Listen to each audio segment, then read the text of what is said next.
Hello Internet, and welcome to my live reaction for Fairy Tail 100 Years Quest, chapter 113. When we last left our heroes, Natsu and Suzaku were not doing great in their fight against Doggermag. They were making no progress. They were getting more and more beat up as the fight went on. But they did sort of start to question what exactly Doggermag was doing building this labyrinth. It's becoming more and more clear there's something up with the labyrinth. The labyrinth was requested by Ignia, and we don't know why. Doggermag refuses to tell why.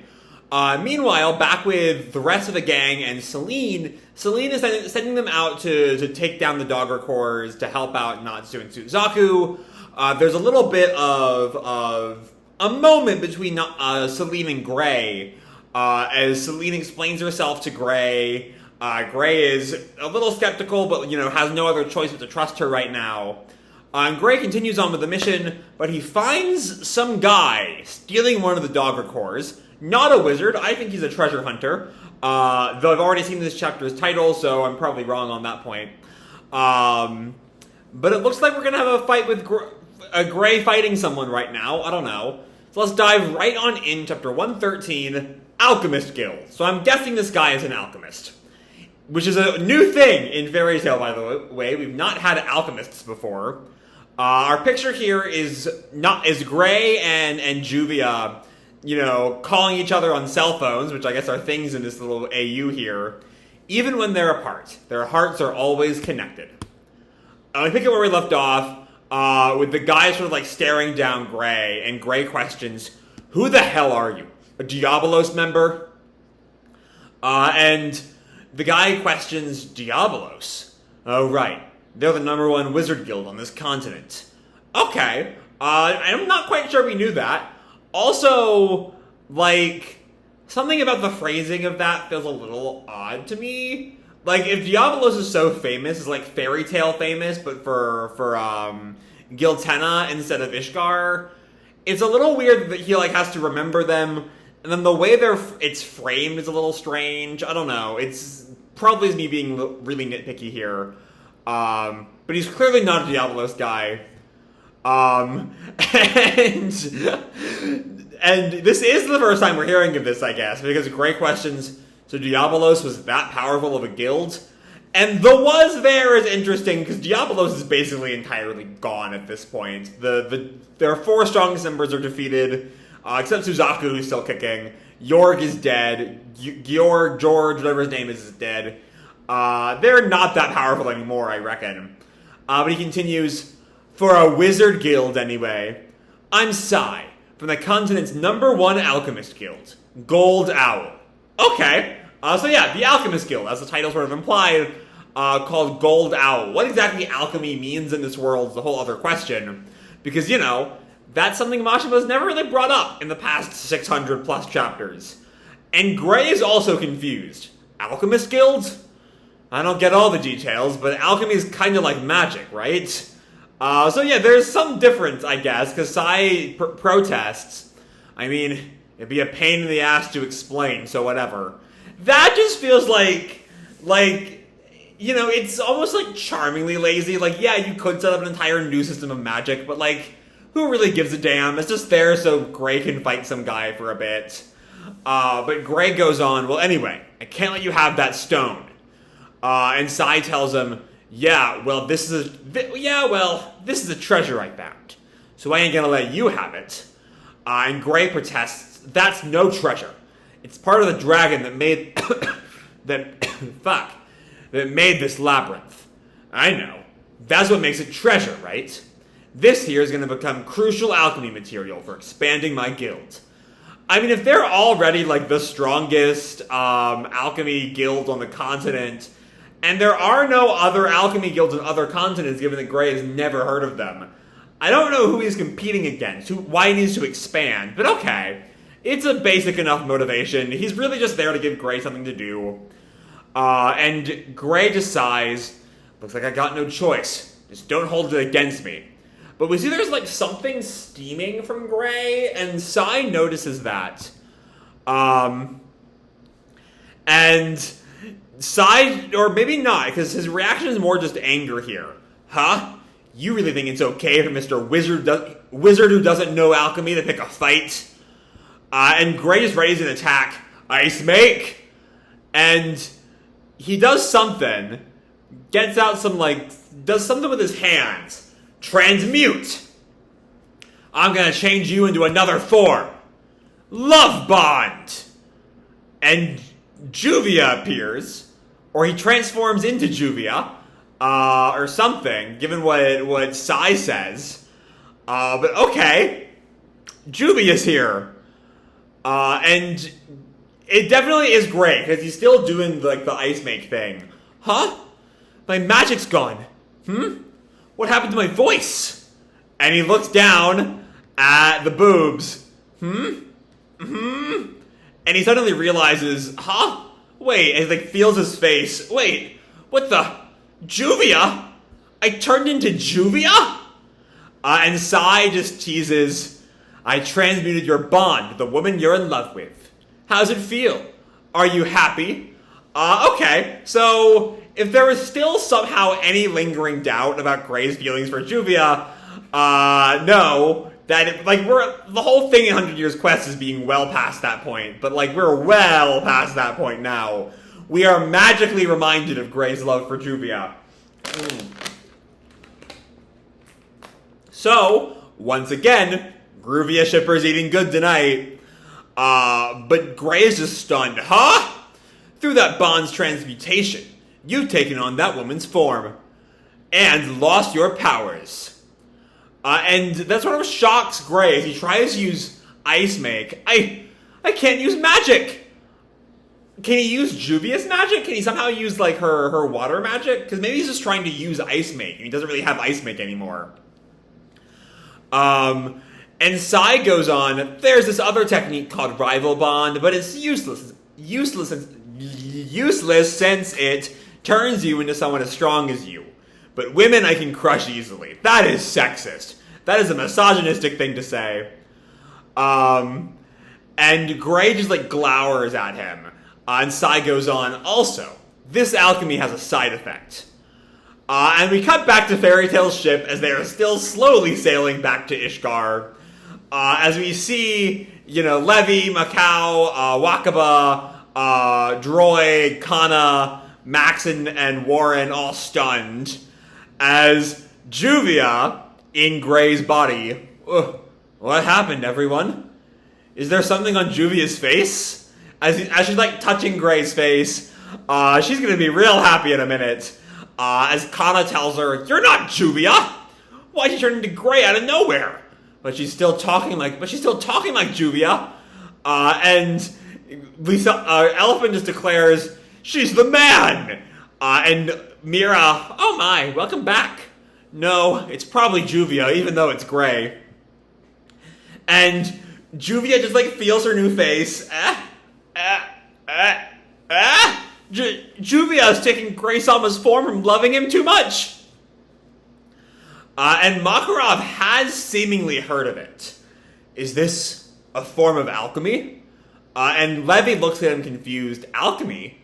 I've heard stories of alchemy that's no different from a curse. Perhaps. And Juvia reacts, anyway, having turned into Gray-sama, would it be alright to strip naked? And Kana just reminds her, "You're already half naked." And Juvia gets so embarrassed at the thought of that she passes out, as is her way. Gray just fainted. Wait, is it Juvia? Either way, to the infirmary. We cut back to the labyrinth as Gray is, a little annoyed at his current predicament. Damn it. And Sai, continuing to be just a misogynistic twat. Whoa there. Little girl shouldn't be using that kind of language.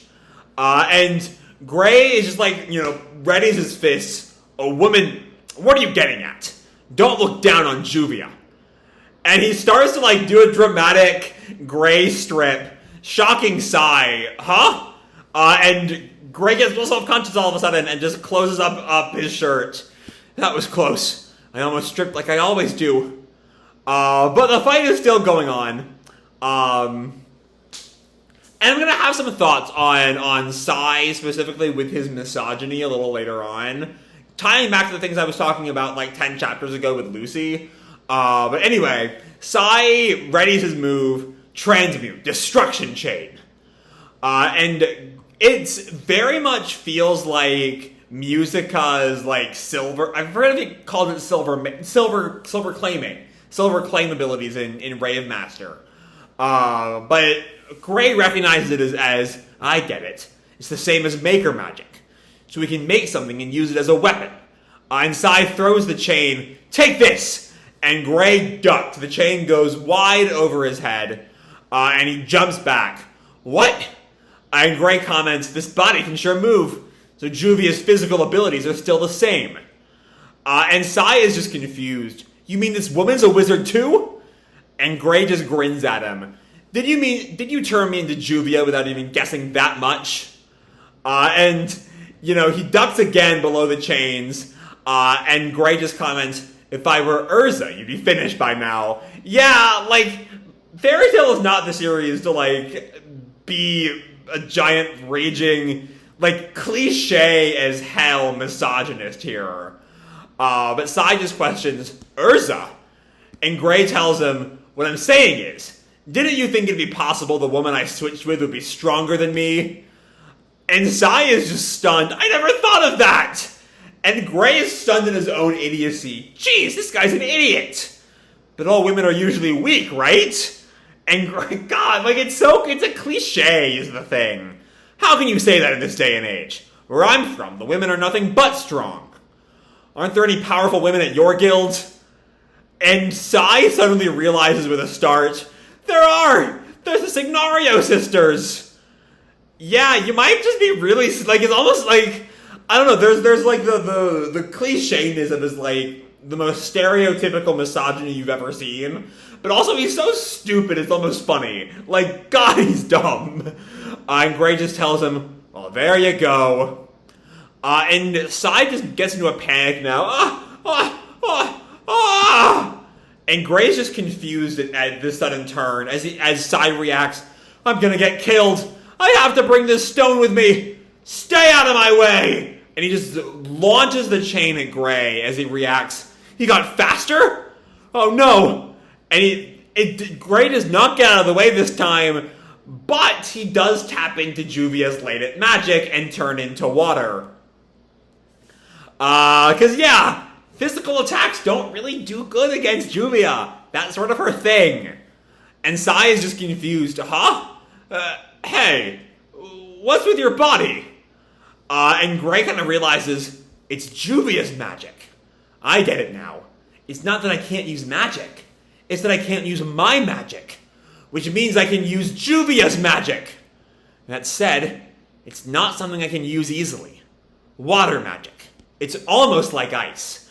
And like he sees this image of like, you know, himself in Juvia's body as like the ripples of water emanate around it. It should be the same magic family. I just gotta concentrate and find the magic power. And Sai just is a little panicked at how much he underestimated Juvia. What are you muttering about? Yeah, this is it. And he starts to manipulate some water. I'll show you how strong Juvia is. Water make! I like that. I'll get to that as I finish the chapter. Sai reacts, water alchemy! To be continued next time. What I like about water make here is that it's not Juvia's magic. Juvia does not really use Maker magic in the same way that Gray does. But Gray's little water make spell is the same pose that he does. That he does it with his own ice make magic. It's not using Juvia's powers. It's using Juvia's element, but it's all Gray's technique. You know, he has like the latent water ability that Juvia has, but he's using his own. It's still Gray doing it. And having it water make, having it be the familiar ice make pose, showcases that this really is, you know, it shows the grayness of the water magic here, as opposed to Juvia's normal stuff. Anyway, I promised a bit of a commentary on Sai's like latent misogyny, and it's the sort of, like I sort of alluded to, it's similar. It's a similar thing to the way Mashima writes women I talked about during the Lucy Kiria fight, in the way that like the fan service, the sexualization, so often goes hand in hand with these moments of empowerment. Things like, you know, Lucy tearing the dress off in front of her father in the end of Phantom Lord, or the Gemini Aquarius dress in the fight with Kyria. It doesn't quite, like, map one-to-one onto that, you know, recurring, not even problem, but, like, facet of Mashima's writing. But it is sort of, I can see a similarity to it. You know, Mashima's clearly dunking on this sexist douchebag, but, like, something in the way that, like, it's so, like, on the nose, it's so blatant, it's so cliche. It feels like it's tied up in that same instinct. I don't know. It's an interesting little thing there with Mashima. And it's a part of his writing for like years, going back to at least early Fairy Tail. There wasn't that much of that sort of distinction in Rave Master. But like, those have always kind of been part and parcel with the basic text of Fairy Tail. But yeah, beyond that, this chapter spends a long time setting up the rules of alchemy.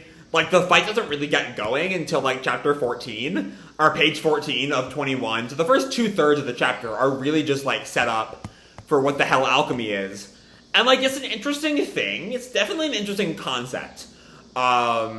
Like a lot of things in 100 Years Quest, it's interesting, but also it doesn't feel like it's been part of the world the whole time. This doesn't feel like, you know, sometimes you learn something new in One Piece, and you get the sense that that's always been part of the world. Oda just didn't reveal it until now.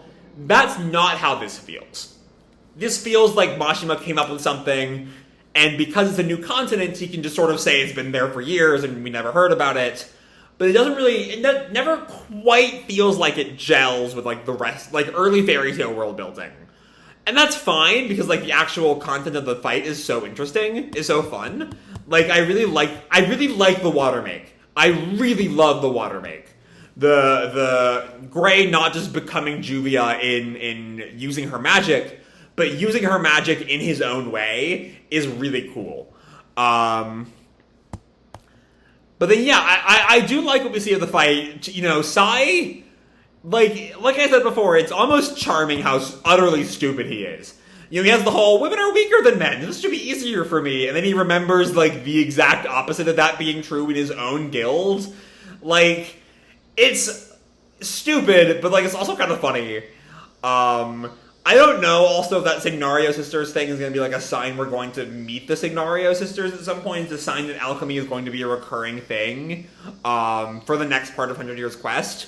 I don't know. Maybe it won't be. You know, sometimes these things do end up being important. Sometimes they don't. Like, the Dragondeers were important, but, like, the leader of Rebellious has not come up again since it was, like, casually mentioned 3 years ago, I think. So, like, maybe we'll never see Alchemists again. Like, Self Labyrinth never really became an important thing beyond a little bit of, like, Zero backstory. So, like, maybe it'll be important, maybe it won't. I don't know. It's kind of a toss-up with Mashima in times like this. But now the fight's really getting going.